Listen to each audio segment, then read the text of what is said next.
Hi, I'm Glenn. And I'm John. Welcome to this episode of Great Games, Better Brains. Today I asked John. Last week I asked Jerry, who's actually off camera here, but Jerry talked about Second Life, and as a part of that conversation that Jerry and I were having, we started thinking about World of Warcraft, another 3D virtual environment kind of real world game. And I know that you play a lot of World of Warcraft. I do. And so parents have asked us questions about after the episode of Second Life. What are some other things that we need to be concerned about or be aware of or know about? And so we wanted you to come in and talk about World of Warcraft. So quick, tell us what World of Warcraft is, and then I've got some parent questions. Sure. Well, World of Warcraft is a MMORPG. Excuse me? Yeah. It's a massively multiplayer online role-playing game. Got Okay. it. Now it's a little bit like Second Life in that you're playing an avatar or a character that you move around in the world with. It's a lot more structured than Second Life is in that you don't actually get to make your own items and design them the way you do in Second Life. You go find things like swords and hammers and things to go hit monsters with. Right. And you run around and get together with a group of friends and go explore dungeons, and it's very much like Dungeons and Dragons on the computer. Right. You explore dungeons, you try and defeat enemies, and sometimes you play against other players, sometimes you're playing against computer opponents, and it's actually a whole lot of fun. There are a lot of games like this. There's a whole subsector of the game business out there that's MMORPGs. World of Warcraft is just the biggest, most successful one. And it's interesting that some of the research about those kinds of games, that genre of games in World of Warcraft especially, is that there are some, especially in the business world, who are now literally in interviews asking the people that are applying for jobs, what kind of games do you play online? Do you play any online games? Do you play World of Warcraft? Because some of the skills that a good gamer in World of Warcraft can obtain by playing the game transfer directly into the business world, working well with others, organizing groups of people, structuring tasks. I mean, does that make sense to you? Oh, that they yeah, would ask definitely, that kind of question? definitely. There's a structure in the game called a guild, and basically it's a team. And there are challenges. Normally, when you're trying to go explore a dungeon, you'll do it with a group of 5 people. Yeah. But there are some bigger challenges where you need groups of 10 or even 25.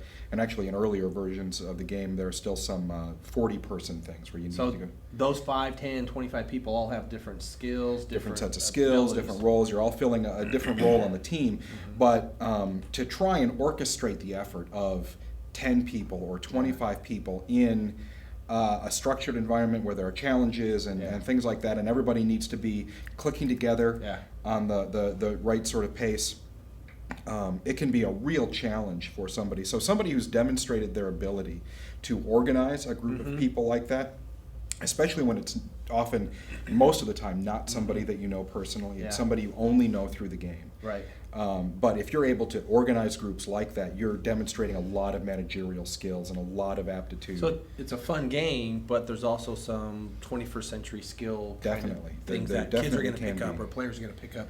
If I'm a parent, give me some information real quick about what it costs to get into the game. How do I get started? I mean, I'm guessing a lot of parents are asking these questions because their kids are already playing, but get some background about how you get started, and then maybe even talk real quick about maybe some things that parents might need to be concerned about or be aware of if their kids are playing this game. Well, the costs are you have to buy the actual game, and there are expansions. The game itself is around $50, $60.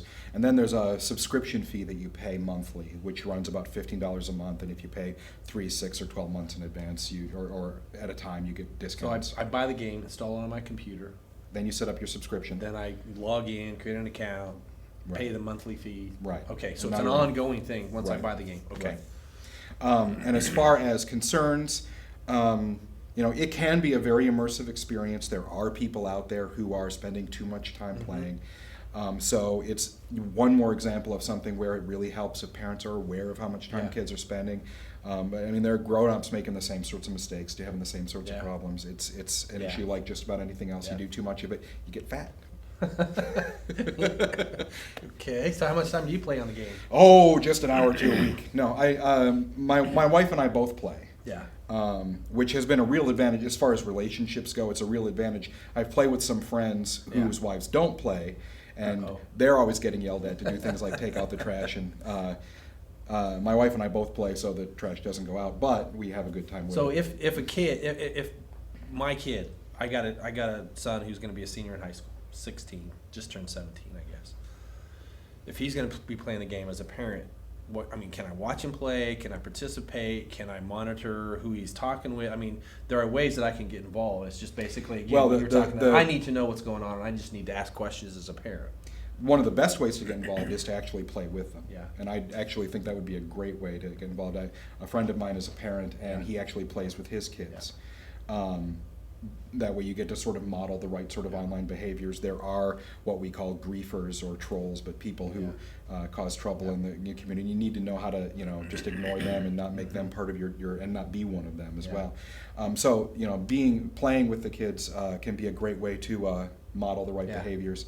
But the other things that you can do, if you can always log into the account, and there are ways to check the amount of time that they've been playing. Very cool. So you can say, okay, well, look, you played now 100 hours in the past 2 weeks. That's probably too much. Excessive.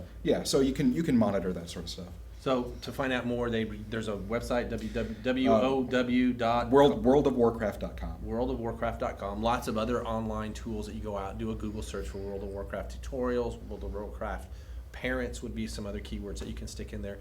It's another good example of a tool, a 21st century tool, and it's a game, but it's also a tool that I think we can use to have our kids learn some 21st century skills. Obviously, it's a lot of fun, and lots of people play this game. Millions and millions of dollars are spent on this particular activity, but as a parent, we just need to be aware of what's going on, check our kids' accounts, and maybe even play along with them. So thanks for joining us on this episode of Great Games, Better Brains. Thanks, John, for joining us. Thank you. See you next time. Bye.